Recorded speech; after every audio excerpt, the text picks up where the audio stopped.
అసలు ఓపెనింగ్స్ ఎప్పుడు అయిపోయాయి మీకు తెలుసా?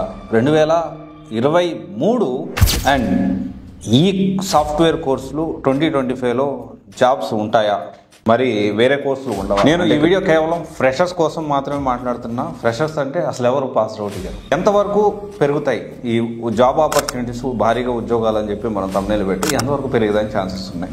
ఆన్లైన్లో కోర్స్ నేర్చుకున్న ఫ్రీగా జాబ్ ఇచ్చేస్తారా? కమ్యూనికేషన్ లేదు, జాబ్ ఇచ్చేస్తారా? సో గాయస్, ఈరోజు మనము చాలా క్లియర్గా మాట్లాడుకుందాము. 2025లో రీసెంట్గా ఒక ఎన్ఎల్బి సర్వీసెస్ సంబంధించి నెక్స్ట్ లెవెల్ బిజినెస్ సర్వీసెస్ అని, ఇది ఒక లింక్డ్ఇన్, నౌకరీ ఇలాంటి ఒక జాబ్ పోర్టల్ సంబంధించిన company next level business services అని. అండ్ దానికి సంబంధించి ఒక సర్వే చేపట్టింది. రీసెంట్గా ఒక ఆర్టికల్ అనేది పబ్లిష్ చేసింది, సర్వే చేపట్టి దానికి సంబంధించిన ఇన్ఫర్మేషను. దాంట్లో ఏంటి అంటే 2025లో ఫ్రెషర్స్ గురించి మాట్లాడుకుంటే వీళ్ళకి ఈ కోర్సులు నేర్చుకున్న వాళ్ళకి చాలా హ్యూజ్గా జాబ్ ఓపెనింగ్స్ ఉంటాయని చెప్పి మనకి చెప్పడం జరిగింది.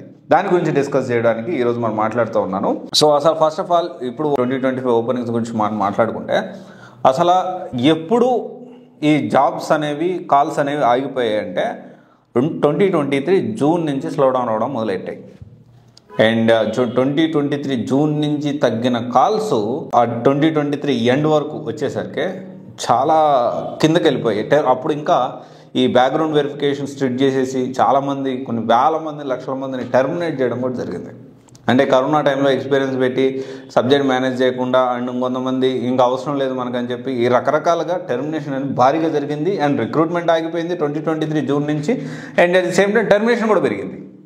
సో ఇది కొంచెం డీపర్ లెవెల్లో వెళ్తూ ఉన్నాను. సో ఈ కోర్సెస్ గురించి, కాల్స్ గురించి, వీటి గురించి మాట్లాడుకునే ముందు సో ఇది కొంచెం వీడియో లెంత్ అవ్వచ్చు. సో మేక్ షూర్ సో కొంచెం మీరు ఓపిక చేసుకోండి. అండ్ తర్వాత వచ్చేసి ఇన్ డీటెయిల్గా నేను ఎక్స్ప్లెయిన్ చేయడానికి ప్రయత్నం చేస్తాను. అయితే కాల్స్ అనేవి అప్పుడు ఆగిపోయాయి, కానీ తర్వాత మెల్లగా ఏంటి 2024 ఫిబ్రవరి, మార్చ్లో కాల్స్ చాలామంది ఆగిపోయాయంటే పూర్తిగా డెడ్ అయిపోయాను కాదు. అంత హ్యూజ్గా రిక్రూట్మెంట్ జరగలేదు, అంటే భారీగా రిక్రూట్మెంట్, ఉద్యోగాలు రావడం కానీ ఇవన్నీ జరగలేదు అనమాట. బట్ సమ్హౌ కంపెనీ జనరల్గా ఏంటి అంటే టర్మినేషన్ చేసే ఎప్పుడు టర్మినేషన్ జరుగుతూనే ఉంటాయి. అండ్ మళ్ళీ కంపెనీ జాయిన్ అవుతూ ఉంటాయి, చాలా సర్వసాధారణం. సో ఇది మనం అర్థం చేసుకోవాలి. కాల్స్ డెడ్ అవుతున్నాయి అంటే ఆగిపోతున్నాయి, తక్కువ ఉన్నాయంటే డెడ్ అయిపోతున్నాయి, పూర్తిగా అసలు ఉండవనేది మాత్రం కాదు. అండ్ తర్వాత వచ్చేసి ఇప్పుడు 2025 ఇప్పుడు మనం చూసుకుంటే కమింగ్ డేస్లో మెల్లగా పెరుగుతూ వచ్చింది. కంపారిటివ్లీ ఇప్పుడు కొంచెం కాల్స్ పెరిగేదానికి ఛాన్సెస్ అనేవి ఉన్నాయి. IT sector to witness 15 to 20% growth in job. మనం ఏ టెక్నాలజీస్లో కూడా కాల్స్ ఎక్కువ పెరిగేదానికి ఛాన్సెస్ ఉన్నాయి. And purely talking about freshers గురించి నేను మాట్లాడుతూ ఉన్నాను. ఫ్రెషర్స్ పాయింట్ ఆఫ్ వ్యూలో మాట్లాడుతున్నాను. ఫ్రెషర్స్ అంటే ఎవరిని కన్సిడర్ చేస్తారు, దాని గురించి కూడా మనం డిస్కస్ చేసుకుందాం ఇన్ డీటెయిల్గా. అండ్ జనరల్గా IT sector is going to witness 15 to 20% growth in job opportunities in 2025. This the reality. And దీంతో పాటు ఏంటి అంటే 30 to 35% గ్రోత్ అనేది artificial intelligence, machine learning, data analytics, cloud technologies, ఇలా దీని గురించి ఎక్కువ జాబ్ ఆపర్చునిటీస్ ఉండేదానికి ఛాన్సెస్ ఉన్నాయి. అగైన్ ఇక్కడ మనం అనుకున్నాం ఫ్రెషర్స్ గురించి అని, దాని గురించి కూడా మాట్లాడుకుందాం. ఈ ప్రాసెస్లో ఆల్రెడీ కంపెనీస్ ఏం చేస్తున్నాయంటే, చాలా companies they are upgrading their in house team. And దీంట్లో ఇప్పుడు మనం చాలా మంది చూసుకుంటే 2024 కాకుండా దాంట్లో 2025 సెకండ్ హాఫ్లో కాలేజెస్ నుంచి కూడా భారీగా మనం రిక్రూట్ చేసుకుంటామని చెప్పి ఎంఎన్సీ కంపెనీస్ అంటూ ఉన్నాయి. అండ్ ఎవరిని? AI, ML, data analytics, cloud technologies. మళ్ళీ అగైన్ దీంట్లో ఏఐ అంటే అసలు ఏంటి, చాలామంది ఏంటి అంటే ఏఐ నెలలో నేర్పించేస్తా, ఇంకొంతమంది అంటే ఆర్టిఫిషియల్ ఇంటెలిజెన్స్ అంటే 700కి నేను ఆర్టిఫిషియల్ ఇంటెలిజెన్స్ నేర్పిస్తాను, మీరు మొత్తం కొన్ని టూల్స్ నేర్పిస్తాను, 50 టూల్స్ నేర్పిస్తాను, 60 టూల్స్ నేర్పిస్తాను అని చెప్పి విపరీతంగా ప్రమోషన్ చేస్తున్నాడు ఒక పర్సన్. సో అది పెద్ద మనిషి అని నేను చెప్పను, ఎందుకంటే చిన్నోడు, నాకంటే చాలా చిన్నోడు, 23 years 22 years ఎంత ఉంటాయి. సో దీని గురించి విపరీతంగా హైప్ తీసుకొచ్చి టూల్స్ నేర్పించేస్తుంది ఎంత ఉన్నాడు.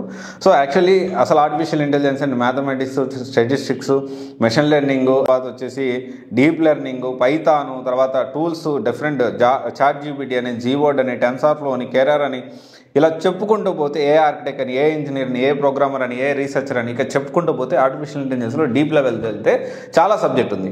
వేరియస్ మెషిన్ లెర్నింగ్లో కూడా, వేరియస్ డేటా అనలిటిక్స్ కూడా మనం చూసుకుంటే Power BI, Tableau, Ruby and SQL, no SQL, big data analytics, ఇవన్నీ different job roles in again data అనలిటిక్స్లో. దాని తర్వాత చూసుకుంటే ఇవన్నీ కూడా మనం జనరల్గా ఏంటి అంటే ఫ్రెషర్స్కి ఎక్కువగా భారీగా ఉద్యోగాలు దేని మీద ఉండేదానికి ఛాన్సెస్ ఉన్నాయంటే AI, ML, data analytics, data science and also cloud technologies.